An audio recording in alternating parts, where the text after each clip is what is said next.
से कहना।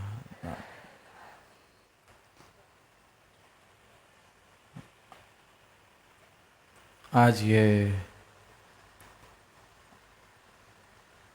अजमेर के इस मैदान में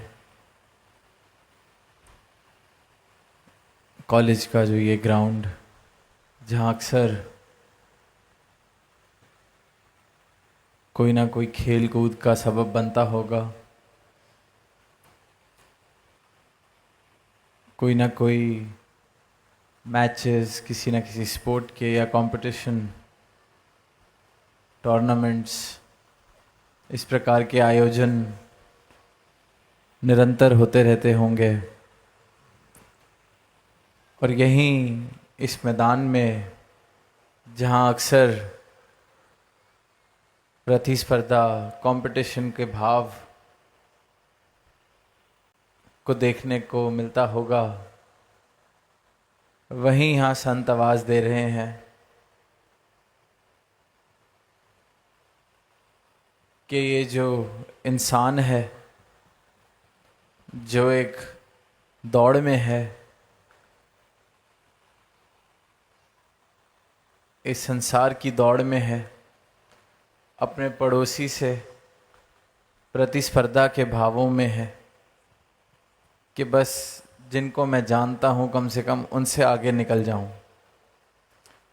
उनसे ऊंचा रुतबा हासिल कर लूँ, उनसे ज़्यादा धन कमा लूँ।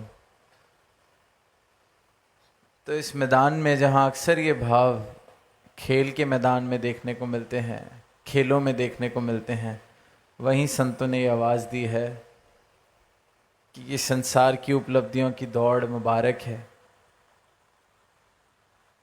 पर ये जीते जी इस मानव जीवन के रहते रहते अगर अपने इस परम लक्ष्य को प्राप्त नहीं किया, अगर ये बाजी नहीं जीती, इस आत्मा का कल्याण नहीं करा, तो बाकी सारे कंपटीशन जो जीते हैं वो किसी काम के नहीं। काम आना है तो सिर्फ इस एक सत्य ने, जीवन में अगर सुंदरता आनी है तो परमात्मा से वो सुंदरता आनी है, भक्ति वाले भावों से वो सुंदरता आनी है, मानवीय गुणों से वो सुंदरता आनी है। सजावट अगर इस जीवन की होगी तो सिर्फ प्रेम से होगी, क्योंकि सिर्फ प्रेम ही है जो सजाता है। सजावट अगर करनी है तो प्रेम से ही हो सकती है। अन्य जो भाव हैं, ईर्ष्या वाले, वैर वाले, दीवार बनाने देने वाले, ऊंच नीच वाले, अगर उससे हमें लगता है कि हमने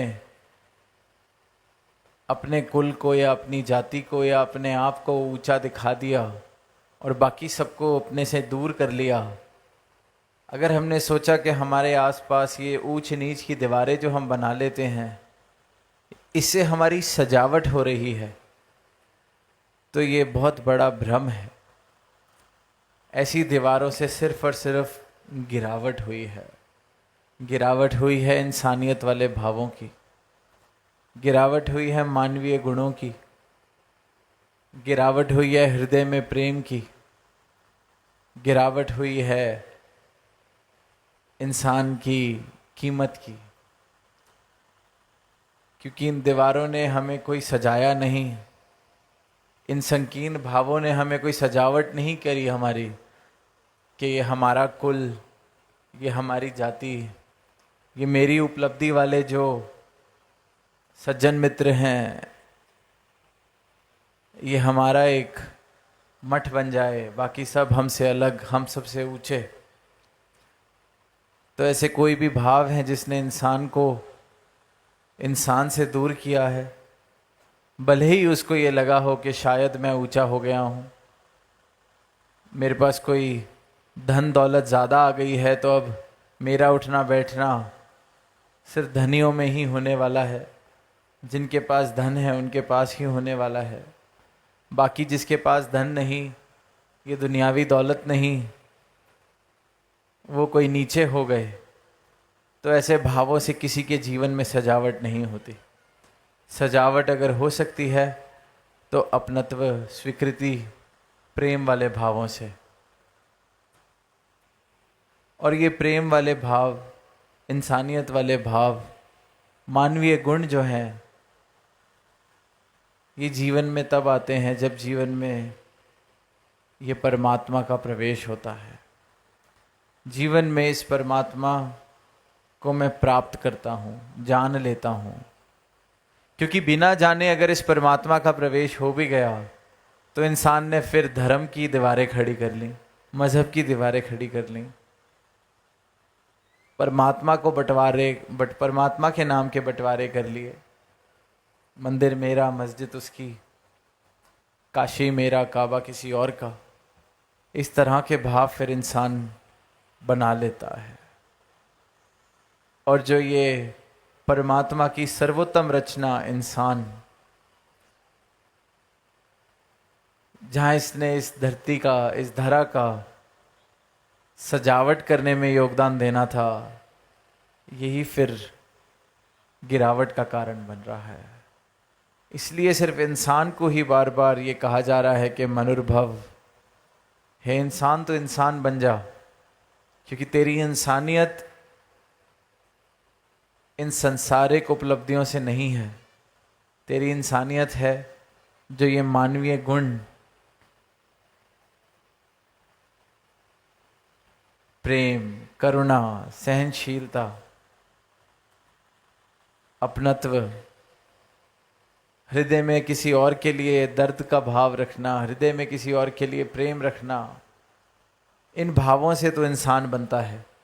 तो मनुर्भव इन भावों को वापस जीवित कर अपने जीवन में। ऐसी भावनाएं जो इंसान को इंसान से जोड़ें, ऐसी भावनाएं जो वैर, विरोध, नफरत, ईर्ष्या वाली दीवारों को गिराएं, इन भावनाओं को जन्म दे। मनुर्भव, मनुष्य बन। और ये कोई भावनाएं कहीं दूर से नहीं आनी। जिसने अपने मूल की पहचान की है, जिसने इस बात का बोध किया है कि मैं ये शरीर नहीं हूँ, मैं ये उपलब्धियाँ नहीं हूँ, मैं ये धन नहीं हूँ, मैं हूँ तो ये आत्मा जो इस परमात्मा का अंश है। और इस परमात्मा को अब मैंने देख लिया है, दर्शन कर लिए हैं, इसे ब्रह्म ज्ञान कहा जाता है। जिस इंसान ने इस परमात्मा के साथ नाता जोड़ा है सही मायनों में, उसके जीवन से फिर विकार अपने आप खत्म होने लगते हैं। उसके जीवन से दीवारें गिरने लगती हैं। उसके जीवन में फिर प्रेम बसने लगता है। क्योंकि जितने विकार हैं उनका आधार अज्ञानता है, उनका आधार अंधकार है। और जहाँ अज्ञानता मिट गई, जहाँ आधार ही खत्म हो गया उन दीवारों का, तो इन दीवारों ने गिर ही जाना है। जहाँ रोशनी हो गई वहाँ अंधकार नहीं रह सकता। यही सरल सा एक संदेश युगों युगों से संत महापुरुष देते आ रहे हैं।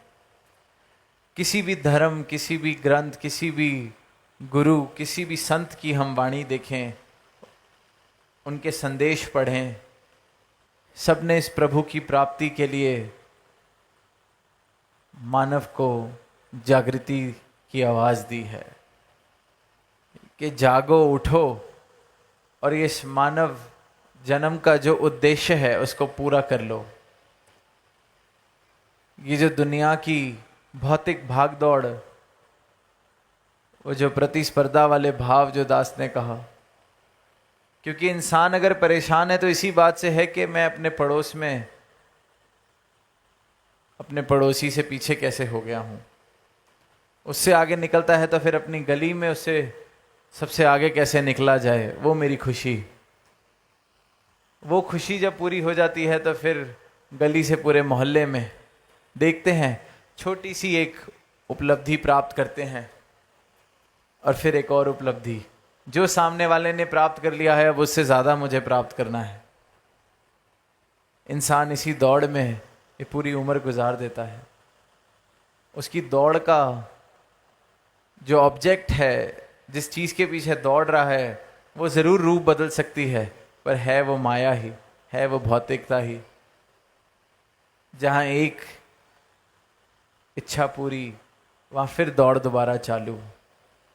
और संतों ने यही कहा है कि संसार में रहो, संसार का पूरा लाभ भी लो, उपलब्धियां भी हासिल करो, पर जो सही मायनों में उपलब्ध करने लायक, प्राप्त करने लायक ये सत्ता है, इसकी प्राप्ति जरूरी है, ताकि फिर जो सांसारिक उपलब्धियां हैं इनके साथ जो रिश्ता है, जब अज्ञानता में होते हैं तो इनके साथ रिश्ता एक गहन आसक्ति का होता है।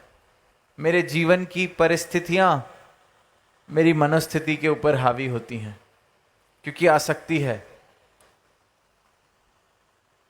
इस तरह की आसक्ति है कि मुझे लगता है कि अगर जो मैंने आज प्राप्त कर लिया है, इसको कोई थोड़ा सा भी कोई नुकसान पहुंचा देगा तो मैं तो खुश ही नहीं रह पाऊंगा।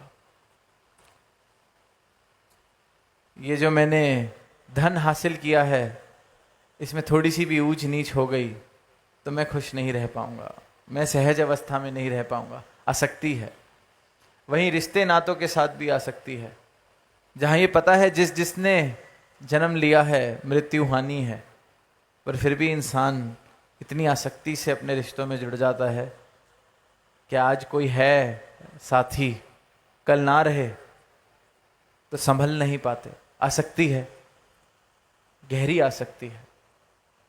और वहीं जब इस ब्रह्म ज्ञान को प्राप्त करते हैं, सही मायनों में सत्य को देख लेते हैं, इस परमात्मा को देख लेते हैं, अपनी पहचान कर लेते हैं, तो किसी भी गुरु ने, किसी भी संत ने ये नहीं कहा कि अब परमात्मा की प्राप्ति करनी है तो संसार छोड़ दिया जाए, बल्कि कहते हैं कि परमात्मा की प्राप्ति हो गई तो अब संसार में रह के वैसी आसक्ति नहीं हो पाएगी, अब अनासक्त आसक्ति होगी। जैसे एक कश्ती पानी में तो रह रही है पर पानी के ऊपर तैर रही है, उसी प्रकार फिर संतों का जीवन, भक्तों का जीवन संसार में है पर संसार से ऊपर उठ के रह रहे हैं। हृदय में संसार नहीं बस रहा, हृदय में परमात्मा बसा है, और फिर इस परमात्मा की प्राप्ति के साथ इस संसार में विचरते हैं तो ये संसार भी सुखदायी बन जाता है, इस संसार में भी सहज अवस्था प्राप्त करते हैं, फिर संसार के अंदर भी सजावट का काम करते हैं, क्योंकि जीवन में प्रेम आ जाता है। और इसीलिए फिर वो भाव कि संतों ने बदलना है नक्शा कुल संसार का, नक्शा बदलना है सजावट करके, क्योंकि संत फिर प्रेम से भरपूर हो जाते हैं। जिसने भी परमात्मा को प्राप्त कर लिया वो प्रेम से भरपूर, वो एकत्व के भावों से भरपूर, वो संतमति से भरपूर, वो सहनशीलता से भरपूर। तो फिर ऐसा संत जो इन सुंदर भावों से भरपूर है, मानवीय गुणों से भरपूर है, फिर यही तो नक्शा बदलेंगे संसार का। जहाँ कहा जा रहा है कि संत ना होते जगत में तो जल मरता संसार, संसार की हालत हम देख रहे हैं। ज़्यादा दूर जाने की ज़रूरत नहीं है, अपने घरों में देखते हैं इंसान के धैर्य, इंसान के जो भाव हैं, कितनी जल्दी गुस्सा आता है, कितनी जल्दी सालों साल के रिश्ते जो हैं, एक मिनट लगता है, एक गलती लगती है, एक क्षण में ख़त्म हो जाते हैं। ज़्यादा दूर जाने की ज़रूरत नहीं है, अपने ही आसपास देखें कि क्या संसार का नक्शा बन रहा है, क्या इंसान ने हालत कर ली है। जल रहे हैं, जल मरता संसार, रिश्ते जल रहे हैं, दुनिया जल रही है, किसी और की खुशी देख के मैं जल रहा हूँ। और वहीं फिर संत ठंडक पहुँचा रहे हैं, क्योंकि इन प्रेम वाले भावों से युक्त हैं। और जैसे आज वो गीत भी कह रहे थे, गीत में बच्चे के प्रेम ने सजाना है, सजावट करनी है तो प्रेम वाले भावों से करनी है। तो इसीलिए फिर संत इस संसार का नक्शा बदलते हैं इन प्रेम वाले भावों से, मानवीय गुणों से। तो जीवन में परमात्मा आ जाए तो जीवन मुबारक हो जाता है। और जिसके भी जीवन में ये परमात्मा, ये दात हासिल हुई है, वो मुबारक है। तो यही अरदास कि ऐसा जीवन मुबारक बना रहे, ऐसे सुंदर भावों से भरपूर रहे, प्रेम वाले भावों से सजा रहे, और आगे भी ऐसा जीवन फिर प्रेम वाले भावों से अपने आसपास समाज की संसार की सजावट करता चला जाए। और जहाँ ये अभी मुबारकबाद नहीं पात्र बने, जीवन मुबारक नहीं हुआ, अपनी पहचान नहीं हुई, अपने मूल को नहीं देखा, अपने मूल को नहीं जाना, तो वहाँ यही अरदास, यही अनुरोध कि जब तक सांसें चल रही हैं तब तक ही ये मुमकिन है। जहाँ ये शरीर की यात्रा खत्म हुई तो ये सर्वोत्तम योनि, सर्वोत्तम रचना ये फिर ऐसे बिता दी जाएगी जैसे कोई और योनि बिताई जा रही है। जैसे जानवर कोई भी देख ले, निद्रा भोजन भोग बहे, कहीं उसी तरह से ये मानव जीवन सर्वोत्तम रचना, इस अवसर को भी हम ऐसे ना गवा दें। तो ये अवसर मिला है, इसका पूरा का पूरा फ़ायदा उठाया जाए, अपनी पहचान करी जाए, और अपनी पहचान करके इस परमात्मा के दर्शन करके, इस सत्य को प्राप्त करके इस संसार में विचरण किया जाए। प्रेम से कहना धन्यवाद।